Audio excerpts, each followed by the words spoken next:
पुनरुत्थान काळातील 5वा सप्ताह वर्ष 3. जसे मी तुम्हावर प्रेम केले तसे तुम्हीही एकमेकांवर प्रेम करावे, ही आपणासाठी प्रभू येशूची योहान लिखित शुभवर्तमानामधील नवीन आज्ञा आहे. ख्रिस्ताठाई माझ्या प्रिय बंधूंनो आणि भगिनींनो, धर्मगुरू होम विजिट्स गृह भेटी देत असताना एका घरामध्ये हॉलमध्ये त्या कुटुंबातील सर्व श्रद्धावंत एकत्र आलेले होते. कुटुंब प्रमुखाने एका पाठोपाठ एक अशी सर्वांची ओळख द्यायला सुरुवात केली. सुरुवात त्यानं स्वतःपासून केली. ते 2 भाऊ, त्यांच्या पत्नी, त्या 2 भावांची मुले, ते 2 भाऊ आणि त्यांच्या पत्नी कुठे कुठे नोकरी करतात हे सविस्तर सांगितल्यानंतर, त्या दोन्ही भावांची मुले कोणत्या शाळेमध्ये शिकत आहेत याविषयी सविस्तर सांगितल्यावर, सर्वात शेवटी घरातील सोप्यावर सर्वांच्या मध्यभागी बसलेल्या त्या बाईची त्यानं धर्मगुरूला ओळख करून देताना म्हटले, फादर, ही आमची प्रिय नानी. आम्हा दोघा भावांसाठी ती आमची आई, आम्हा दोघांसाठी ती आमची वडील, ती आमची ताई आणि ती आम्हासाठी आमचा थोरला बंधू. फादर, आम्ही 2 भाऊ आणि आमची ताई, आम्ही लहान असतानाच आमच्या आईवडिलांनी या जगाचा निरोप घेतला. त्यावेळेला माझी ताई 9वी इयत्तेमध्ये शिकत होती. आम्ही लहान होतो. आम्हाला पुढे शिकता यावं म्हणून ताई अभ्यासामध्ये हुशार असून देखील आमच्यासाठी तिनं शाळा सोडली. अगदी कोवळ्या वयामध्ये काबाड कष्ट करून, मिळेल ते काम करून, अगदी कोवळ्या वयामध्ये छोटी मोठी नोकरी करून आम्हा 2 भावाचं तिनं संगोपन केलं, आम्हाला शिक्षण दिलं. कधी आमची आई बनून तिनं आम्हाला मायेच्या ममतेची ऊब दिली, कधी आमचे वडील बनून आमच्या जीवनाला कडक शिस्त लावली, तर कधी आमची ताई बनून आमच्या भावना, आमच्या वेदना, आमच्या गरजा तिनं जाणून घेतल्या, समजून घेतल्या. एखाद्या मैत्रिणीप्रमाणे तिनं आम्हाला मार्गदर्शन केलं. तर कधी आमचा थोरला दादा बनून आम्हा 2 भावांची तिनं काळजी घेतली. आमच्यासाठी आमची ही थोरली बहीण, आमची ही ताई कधी आई झाली, कधी आमची वडील बनली, कधी आमची ताई झाली, तर कधी आमची ज्येष्ठ बंधू बनली.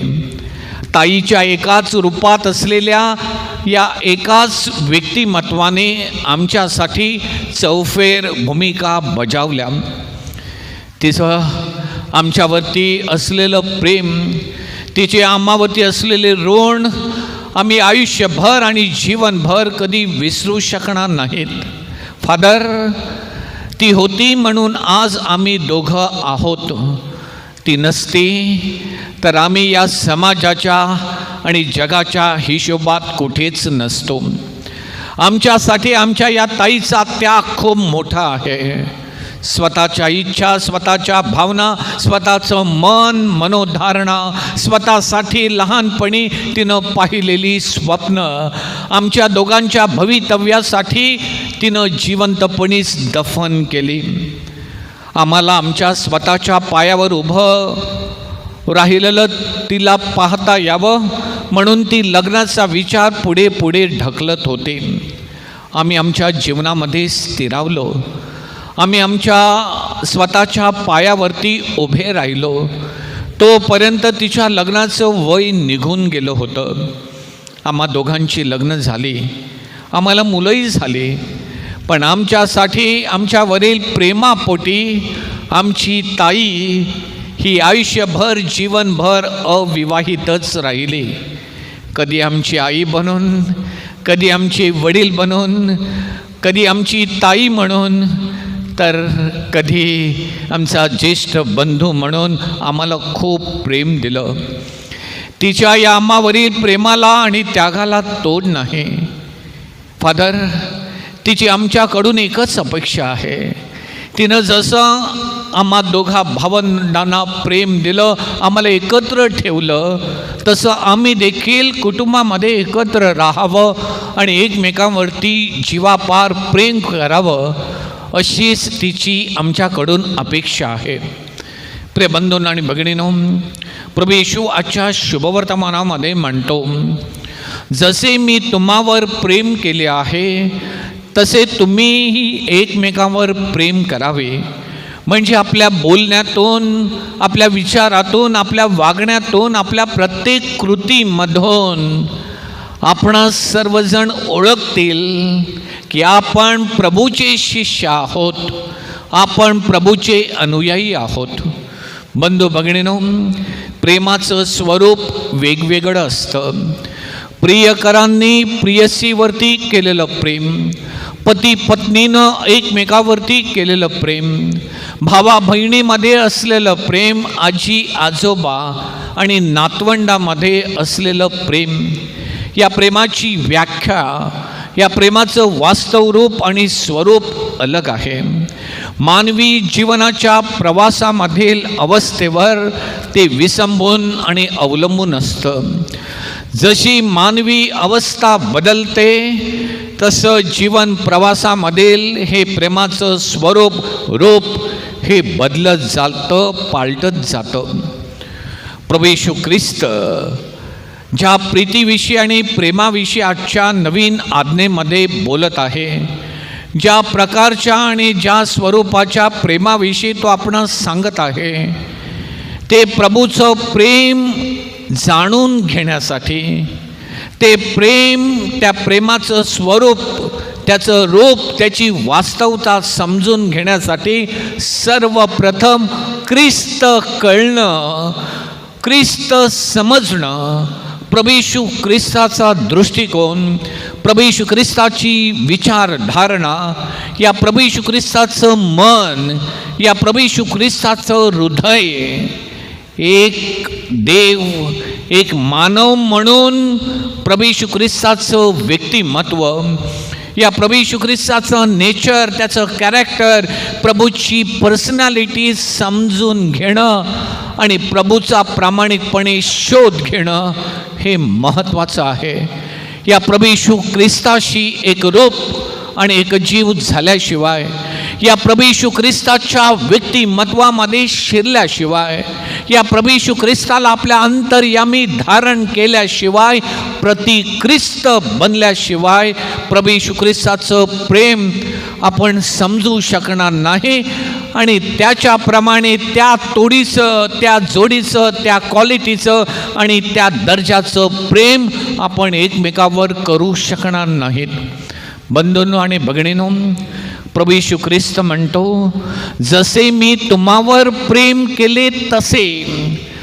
तसे म्हणजे नक्की कसे, कशा प्रकारचं प्रेम, कशा प्रकारे या प्रभू येशू ख्रिस्तानं आपणावरती प्रेम केलेलं आहे, हे आपल्याला समजल्याशिवाय, आपण ते समजून जाणून घेतल्याशिवाय ख्रिस्तासारखं प्रेम आपण एकमेकांवरती करू शकणार नाहीत. प्रिय बंधूंनो आणि भगिनींनो, प्रभू येशूचं प्रेम आगळं वेगळं आहे, जगावेगळं आहे. मानवी भाषा, या जगाची भाषा, या जगाची वृत्ती, मानवी वृत्ती, या जगाची रीत जशास तसे, ठोसास ठोसा, जीवाबद्दल जीव, दाताबद्दल दात आणि ओठाबद्दल ओठ, रक्तपाताबद्दल रक्तपात, बॉम्बस्फोटाचा प्रति उत्तर बॉम्बस्फोटानं, युद्धासाठी युद्ध. त्यानं माझं वाईट केलं, आता त्याला बरोबर मी अद्दल घडवीन, ही जगाची रीत, हा मानवी दृष्टिकोन. परंतु प्रभू येशू ख्रिस्त म्हणतो, आपल्या वैऱ्यावरती प्रीती करा, जे तुमचा द्वेष करतात त्यांचे बरे करा, जे तुम्हाला शाप देतात त्यांना आशीर्वाद द्या, जे तुमची निर्भत्सना करतात त्यांच्यासाठी प्रार्थना करा.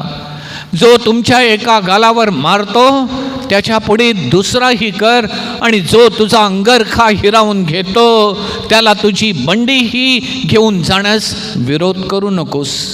थोडक्यात प्रभू येशू ख्रिस्ताची इच्छा आहे आपण वाईटाची परतफेड वाईटानं करू नये तर चांगल्यानं करावी. हे प्रभूचं प्रेम आहे. ही ख्रिस्ताच्या हृदयामध्ये मनामध्ये वसलेली ही प्रीती आहे.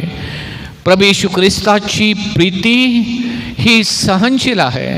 प्रभू येशू ख्रिस्ताची प्रीती ही परोपकारी आहे. ख्रिस्ताची प्रीती कधी हेवा करत नाही. ख्रिस्ताची प्रीती कधी स्वार्थ साधत नाही.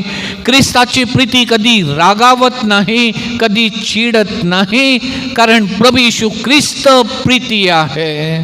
आणि प्रीती ही देवापासून आहे, आणि प्रभू येशू ख्रिस्तासारखं प्रेम करण्यासाठी ती आपल्याला बोलावत आहे.